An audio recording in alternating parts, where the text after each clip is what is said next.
Is it around that similar time? It stood from roughly 11,600 years ago to about 10,400 years ago, to about 8,400 BC.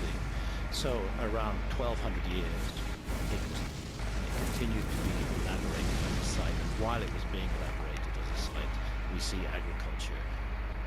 I'm going to use the word being introduced. There'd been no sign of it before, and suddenly it's there. And to me, that's another of the mysteries about Göbekli Tepe. And then, with the new work that's being done, we realize that it's part of a much wider phenomenon, which it spreads across an enormous distance. The puzzling thing is that after Göbekli Tepe, there almost seems to be a decline. Things fall down again, and then we enter this long, slow process of the Neolithic, thousands of years, gradual developments, until we come to ancient Sumer. 1.9 million years ago, Absolutely. almost right away, they spread out through the whole world. And we, Homo sapiens, evolved from them. And we should also mention, since we're talking about a controversial debate going on, as I understand, there's still debates about the dynamics of all that was going on there, like we mentioned in Africa, that it's, I think the current understanding, we didn't come from one particular point of Africa, that there's multiple locations. This is the out of Africa theory. I think it's more than a theory. It's really strongly evidenced. Why? Because we're part of the Great Ape family, and it's an African family. There's no doubt that human beings, our deep origins are.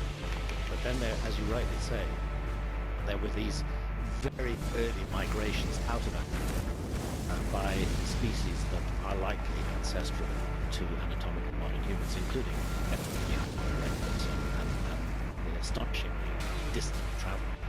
So yes, I think there is an urge to explore in all of humanity. I think there is an urge to find what's over the next hill. And I think that goes very deep into human character, and I think it was being manifested in those early adventures of people who left Africa and traveled all around. Huge parts of the world have not been studied at all by archaeology. Is not on its own enough to suggest that we're missing a chapter in the human story. The reason that I come to that isn't only puzzlement about that 300,000 year gap. It's also to do with the fact that there's common iconography, there's common myths and traditions, and there's common spiritual ideas that are found all around the world. They're found amongst cultures that are geographically distant from one another, and that are also distant from one another in time. They don't necessarily occur at the same time. And this is where I think that archaeology is perhaps desperately needing a history of ideas, as well as just a history of things. Because an idea can manifest again and again throughout the human story. So there are particular issues. For example, the notion of the afterlife destiny of the soul.